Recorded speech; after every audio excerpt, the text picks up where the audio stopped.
Hello friends, welcome to our channel रेडू ज्ञान। दोस्तों, आज अपन चर्चा करने वाले हैं राजस्थान जो भाषा साहित्य है उसके टॉप आपके 50 क्वेश्चंस की अपन चर्चा करेंगे, जो आपके सारे क्वेश्चन वन लाइनर फॉर्मेट में होंगे।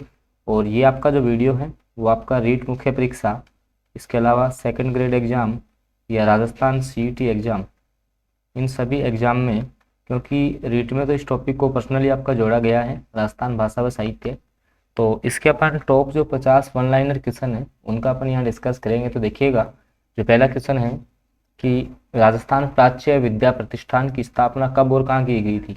तो नॉर्मली आपको ये तो पता होता है कि राजस्थान जो प्राच्य विद्या प्रतिष्ठान है इसकी स्थापना आपकी जोधपुर में हुई है, लेकिन इसकी स्थापना कब हुई थी ये आपको थोड़ा पता होना चाहिए। तो इसकी स्थापना 1950 में हुई थी। भाई, आपको ये तो पता है कि स्थापना जोधपुर में की गई, लेकिन कब की गई थी ये आपके लिए थोड़ा सा इम्पोर्टेंट बन जाता है। तो आप इसको भी याद रखेंगे कि 1950 में इसकी स्थापना की गई थी। अगला क्वेश्चन है कि राजस्थान में किस स्थान पर समाचार पत्र प्रकाशित होने प्रारंभ हुए थे। तो ये आपके अजमेर में आपके समाचार पत्र प्रकाशित होना प्रारंभ हुए थे। अगला क्वेश्चन है कि नागरी प्रचारिणी सभा की स्थापना, ध्यान रखना, राजस्थान में नागरी प्रचारिणी जो सभा है उसकी स्थापना कब और कहाँ पर हुई थी। तो नया क्वेश्चन है, ध्यान रखना, धौलपुर में हुई थी 1934 में। 1934 में इसकी स्थापना होती है। और कहाँ पे हुई थी आपके, तो धौलपुर में हुई थी, ये भी आपको पता होना चाहिए। अगला क्वेश्चन देखो, राजस्थान के लोगों द्वारा प्रकाशित किया गया पहला पत्र कौन सा था। तो राजस्थान केसरी था, आप सबको पता है। अगला क्वेश्चन है, राजस्थान साहित्य का वीर गाथा काल, बिल्कुल नया क्वेश्चन है, तो ये आपके माइंड में रहना चाहिए कि जो आपका राजस्थानी जो साहित्य है उसका वीर गाथा काल किस समय का है। तो ये आपका 800 से 1460 ईस्वी तक का हो जाएगा। 800 से स्टार्ट होगा और 1460 जो ईस्वी है यहाँ तक का आपका जो काल है वो राजस्थानी साहित्य का वीर गाथा काल कहलाता है। अगला क्वेश्चन देखिएगा, अब क्वेश्चन नंबर 6 है कि जैसलमेर का गुंडाराज पुस्तक के लेखक कौन थे। तो आपको पता है कि सागरमल जो गोपा थे, और इन्होंने, ध्यान रखना, ये जो पुस्तक है इसकी रचना आपकी जेल के अंतर्गत की थी, ठीक है। और इनको आपको पता है कि जिंदा जला दिया गया था, ये भी आपको पता होगा, ठीक है भाई। जो अमानवीय जो यातनाएं देकर इनको जेल के अंदर जिंदा जला दिया गया था, ये भी आपको पता होगा। तो कहाँ के थे, या आपसे क्वेश्चन ऐसे भी पूछा जा सकता है कि सागरमल जो गोपा थे क्रांतिकारी थे, तो इनका संबंध राजस्थान में कहाँ से आता है, इनका जो संबंध है वो कहाँ से है। तो क्वेश्चन को इस प्रकार से पूछा जा सकता है। तो जैसलमेर आप याद रखेंगे, ठीक है, क्या याद रखना आपको, जैसलमेर, ठीक है।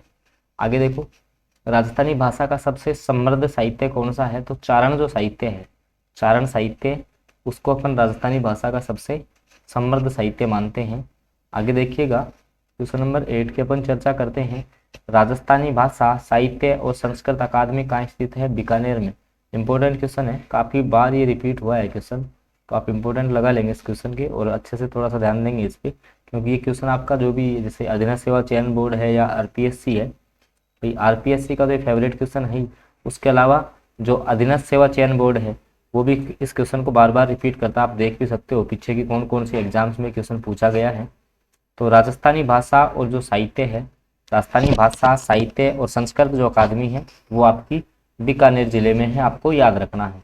आगे देखो, अगला क्वेश्चन है, राजस्थानी शब्दकोश के रचनाकार हैं। तो सीताराम जो लालस हैं वो आपके राजस्थानी शब्दकोश के रचनाकार हैं, ये भी इंपॉर्टेंट क्वेश्चन है, ठीक है। अगला क्वेश्चन है, पृथ्वीराज रासो, तो चंद्रबरदाई हो जाएगा, ठीक है, ये तो आपका इजी है, बाकी इनको ध्यान रखना है।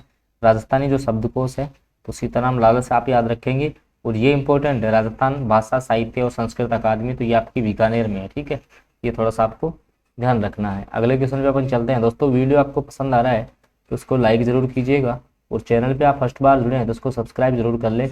और पर्सनली अगर आप रीट की ही तैयारी कर रहे हो, रीट या सेकंड ग्रेड, तो शैक्षिक जो परिदृश्य है, राजस्थान का शैक्षिक परिदृश्य, वो मैंने नोट्स फॉर्मेट में करवा रखा है, तो एक बार प्लेलिस्ट में जाके आप क्लास जरूर विजिट कीजिएगा। तो देखिएगा, क्वेश्चन नंबर 11 की अपन परिचर्चा कर लेते हैं। राजस्थानी साहित्य अकादमी का मुख्यालय, अब देखना, राजस्थान केवल आया है साहित्य अकादमी, तब तो इसका जो मुख्यालय आएगा उदयपुर में।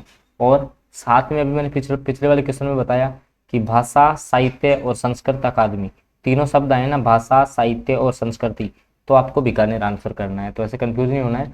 साहित्य अकादमी नॉर्मल आपसे पूछी जाएगी तो उदयपुर होगा, जबकि आपकी संस्कृति, साहित्य और भाषा तीनों शब्द आएंगे तो आपको बीकानेर आंसर टिक करना है। अगला क्वेश्चन देखो, राजस्थानी साहित्य का स्वर्णकाल या स्वर्ण युग कहलाता है तो उत्तर मध्यकाल। इंपोर्टेंट क्वेश्चन है कि कौन सा जो समय है वो आपका राजस्थानी साहित्य का स्वर्ण युग कहलाता है, तो उत्तर मध्यकाल आपका राजस्थानी साहित्य का स्वर्ण युग कहलाता है। इसका भी आपको ध्यान रखना है। अगला क्वेश्चन है क्वेश्चन नंबर 13 कि राजस्थान के अंतर्गत रानी जी के नाम से प्रसिद्ध लेखिका कौन है। राजस्थान में जो है वो जो रानी जी के नाम से प्रसिद्ध जो लेखिकाएं हैं वो कौन है, तो लक्ष्मी कुमारी चुंडावत। ध्यान रखना आपके रानी जी के नाम से फेमस है। इस क्वेश्चन को भाई बार बार पूछा जाता है, इंपॉर्टेंट क्वेश्चन है। ठीक है, मैंने क्वेश्चन वन लाइनर फॉर्मेट में इस वजह से लिए हैं ताकि आपका समय ज़्यादा वेस्ट नहीं हो, कम समय में आपको अधिक मैटर दिया जा सके। तो रानी जी के नाम से प्रसिद्ध जो आपकी लेखिका हैं वो है आपकी लक्ष्मी कुमारी चुंडावत, ये भी आपको ध्यान रखना है। अगला क्वेश्चन देखिएगा, बीसलदेव रासो तो नामक जो ग्रंथ है इसके रचयिता कौन है, तो बीसलदेव जो रासो है ये आपके नरपति नाहल द्वारा मतलब रचित है। तो आपको याद रखना है बीसलदेव रासो, कौन सा, बीसलदेव, क्योंकि रचना ही आपसे पूछेगा, ध्यान रखना। बीसलदेव जो रासो है वो आपके नरपति नाहल द्वारा लिखा गया है। अगला क्वेश्चन देखिएगा, विजय सिंह पथिक द्वारा प्रकाशित समाचार पत्र राजस्थान केसरी, कौन सा, राजस्थान केसरी। और जो विजय सिंह पथिक थे इनका बिजौलिया किसान आंदोलन से संबंधित थे। अगला क्वेश्चन, साहित्य अकादमी पुरस्कृत कृति पग फेरो, मतलब नॉर्मली डायरेक्ट क्वेश्चन पे यहाँ भी आ सकते हो आप। पग फेरो जो रचना है वो किसकी है, तो मणि मधुकर। ध्यान रखना मणि मधुकर की रचना है आपकी कौन सी, पग फेरो, याद रखना है आपको। पग फेरो रचना किसकी है, मणि मधुकर की। अगला क्वेश्चन, ये तो शायद आपको पता होगा, मारवाड़ प्रगनारी जो विगत है इसके जो लेखक थे वो आपके मोहनोत नैणसी थे, ये तो आपको पता होगा। चलते हैं अपन क्वेश्चन नंबर 18 की तरफ। देखिएगा क्वेश्चन आपको पसंद आ रहे हैं तो वीडियो को लाइक जरूर कीजिएगा, और आप चैनल पे फर्स्ट बार जुड़े हैं तो इसको सब्सक्राइब जरूर कर लें, क्योंकि इसी प्रकार क्वेश्चन हैं वो आपको लगातार इसी चैनल पे मिलते रहेंगे। तो देखिएगा क्वेश्चन नंबर जो 18 है, मारवाड़ प्रगनारी विगत मोहनोत नैणसी हो गया है। मेवाड़ का वर्तमान शासन, इंपॉर्टेंट है भाई, ऐसे इंपॉर्टेंट लगा लेना क्वेश्चन की, कि मेवाड़ का वर्तमान शासन नामक जो बुक थी उसकी रचना किसने की थी। मेवाड़ का वर्तमान शासन, तो इसकी रचना की थी आपके माणिक्यलाल वर्मा के द्वारा। ध्यान रखना ML जो वर्मा है, माणिक्यलाल जो वर्मा है, उनके द्वारा मेवाड़ का वर्तमान शासन नामक जो पुस्तक है उसकी रचना की गई थी। क्वेश्चन बार बार पूछा जाता है, याद रखना है आपको। अगला क्वेश्चन देखो, सुगर केन, गन्ने को बोलते हैं सुगर केन, ध्यान रखना। तो गन्ने में जो प्रयुक्त सुगर शब्द है, सुगर केन में जो सुगर है वो कौन सी भाषा से लिया गया है, ठीक है, तो ये संस्कृत भाषा का शब्द है। ध्यान रखना किस भाषा का शब्द है, संस्कृत भाषा का शब्द है, ये भी आपको ध्यान रखना है।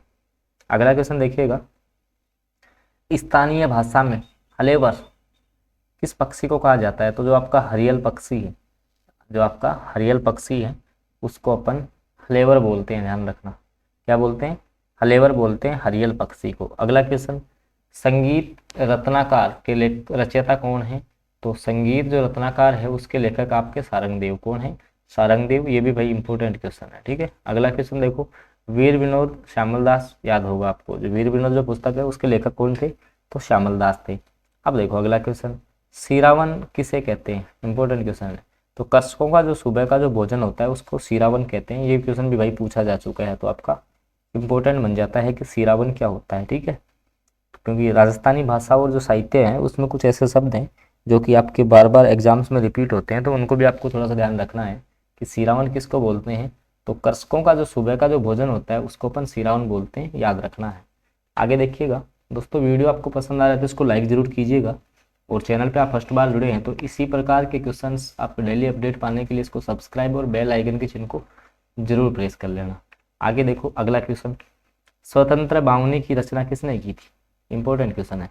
स्वतंत्र जो बावनी है इसकी रचना की थी आपके तेज कवि ने, किसके द्वारा की गई थी, तेज कवि के द्वारा स्वतंत्र बावनी की रचना की गई थी। अगला क्वेश्चन, अखंड भारत समाचार पत्र, अखंड भारत समाचार पत्र का प्रकाशन किसने किया था, तो जयनारायण व्यास ने किया था। ध्यान रखना किसने किया था, आपके जयनारायण व्यास के द्वारा अखंड भारत समाचार पत्र का प्रकाशन किया गया था।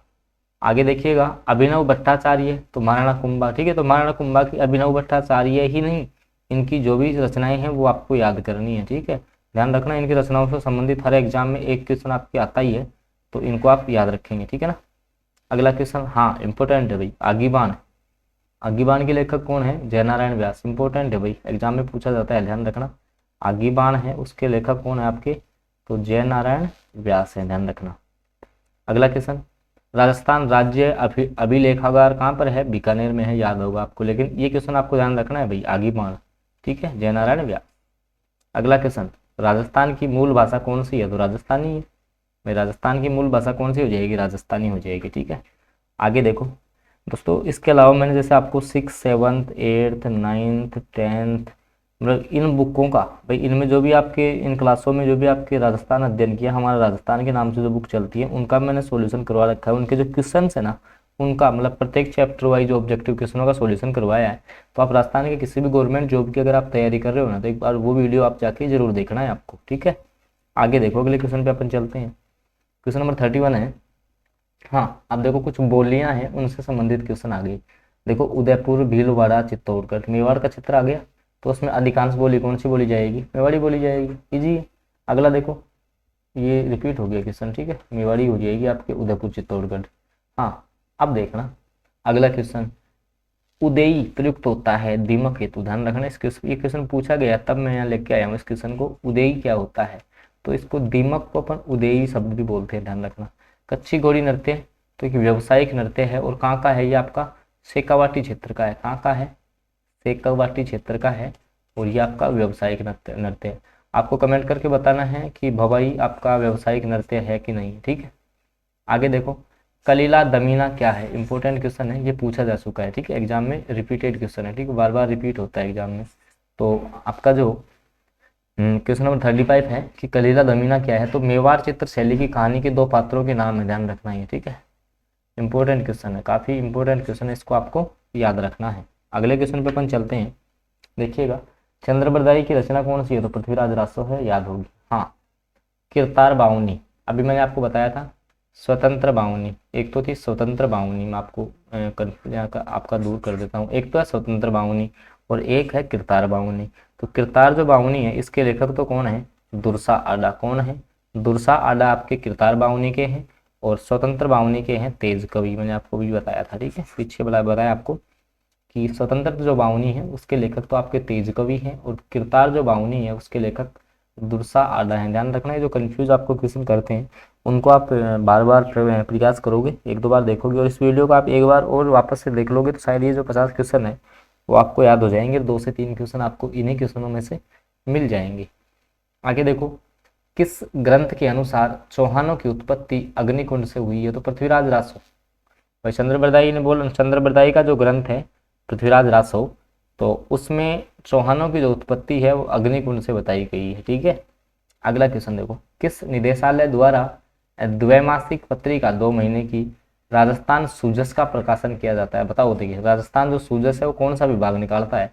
तो सूचना एवं जनसंपर्क निदेशालय, ध्यान रखना। सूचना एवं जनसंपर्क निदेशालय द्वारा जो राजस्थानी सूजस है ना, उसका प्रकाशन किया जाता है, राजस्थानी सूजस का। और करंट अफेयर के लिए आप ये पढ़ सकते हो, ठीक है, द्विमासिक पत्रिका आती है, ओके। तो सूचना और जन संपर्क जो निदेशालय है उसके द्वारा आपकी जो सूजस पत्रिका है उसका प्रकाशन किया जाता है। अगला क्वेश्चन देखो, किस बोली को भीलों की बोली कहा जाता है? किस बोली को भीलों की? तो बागड़ी बोली। और कमेंट करके बताना है बागड़ी बोली कहाँ बोली जाती है, ठीक है, बागड़ी बोली कहाँ बोली जाती है। आगे देखो अगला क्वेश्चन, हाँ, क्वेश्चन नंबर 41 है कि किस राजस्थानी बोली को ग्रियर्सन थे उन्होंने भीली बोली कहा है? तो हाड़ौती, ठीक है, हाड़ौती को भी। तो आगे देखिए, किसने राजरूपक की भूमिका में डिंगल को राजस्थानी भाषा कहा है? तो डिंगल को राजस्थानी भाषा किसने कहा है, ठीक है? तो ये कहा आपके पंडित रामकरण आसोपा ने। और डिंगल का हेरोज किसको बोलते हैं? कमेंट करके बताना है, डिंगल का हेरोज किसे कहा जाता है, ये आपको कमेंट करके बताना है।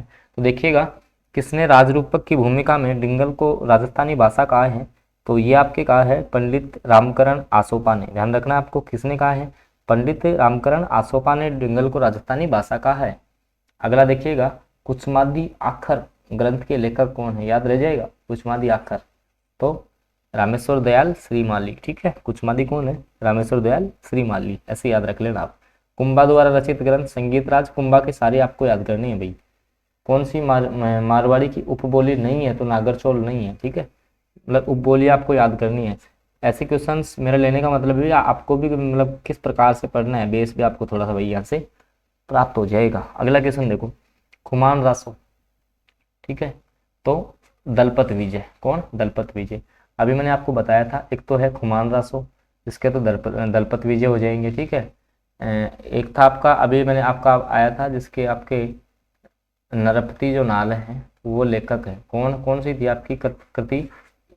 तो ये थी आपकी भाई ये खुमान रासो हो गई, ठीक है। और आपको कमेंट करके बताना है कि बीसल देव रासो, एक आपकी आती है बीसल देव रासो, तो इसके रचयिता कौन थे? नरपति नाल ने कौन सी लिखी थी, ठीक है। आगे देखिएगा, खैराड़ी बोली किस क्षेत्र की है? तो टोंक जो और जो भीलवाड़ा है ना भाई, उसकी जो बोली है उसको अपन खैराड़ी बोली बोलते हैं। किसको? टोंक और जो भीलवाड़ा है उसके क्षेत्र की जो बोली है उसको अपन बोलते हैं खैराड़ी बोली। हालांकि बोलियों से संबंधित मैं और भी क्वेश्चन लेके आऊँगा राजस्थान साहित्य के, लगभग आपको मैं यहाँ से मैं आपको पहले ही बता दूँ लगभग 200 क्वेश्चन करवाऊंगा। तो वो क्वेश्चन ऐसे होंगे जो बार बार रिपीट होते हैं, या नए क्वेश्चन 2022 के पैटर्न पे कौन से बन रहे हैं वो इसी चैनल पे मैं एक साथ करवाने वाला हूँ। तो इसके लिए आप चैनल को सब्सक्राइब जरूर कर लेंगे। आगे देखो कि ख्याल से संबंधित आज से है, तो किसी राज्य के जो राजवंश का जो वर्णन है वो ख्याल के माध्यम से किया जाता है, ये भी आपको थोड़ा सा ध्यान रखना है। अगला क्वेश्चन देखिएगा कि चंद्रप्रदायी की रचना का नाम है, तो पृथ्वीराज रासो, बार बार रिपीटेड क्वेश्चन है और इंपॉर्टेंट है भाई, हर एग्जाम में आता है, शायद आपको पता भी होगा ये। और लास्ट अपना क्वेश्चन है, चिलगाली शब्द का अर्थ है, तो हवाई जहाज, ठीक है। पूछ लेता है कभी कभी ऐसे क्वेश्चन, तब मैंने लिया है। तो अगर ये थे अपने राजस्थानी भाषा और साहित्य, राजस्थानी भाषा और साहित्य, क्योंकि आपका रीट में भी अलग से टॉपिक का नाम दिया हुआ है, तो अगर किसी भी टॉपिक का जैसे मान लो इसका अलग से नाम है ना, 2 से 3 क्वेश्चन फिक्स है, तो लगभग एक हो सकता है इन्हीं 50 क्वेश्चनों में से मिल जाए। बाकी अपन इसके 200 क्वेश्चंस का एक वीडियो लेके आएंगे जिसमें आपको राजस्थानी भाषा साहित्य के सारे क्वेश्चन मैं कवर करवाऊंगा। तो इसके लिए आप चैनल को सब्सक्राइब कर लेंगे और साथ में बेल आइकन के चिन्ह को प्रेस कर लेंगे, ताकि आगे जो भी वीडियो आएगा उसकी नोटिफिकेशन आपको तुरंत प्राप्त हो जाएगी। तो ओके फ्रेंड्स, आज के वीडियो में अपने इतना ही रखेंगे, बाकी अपन मिलते हैं अगले वीडियो में।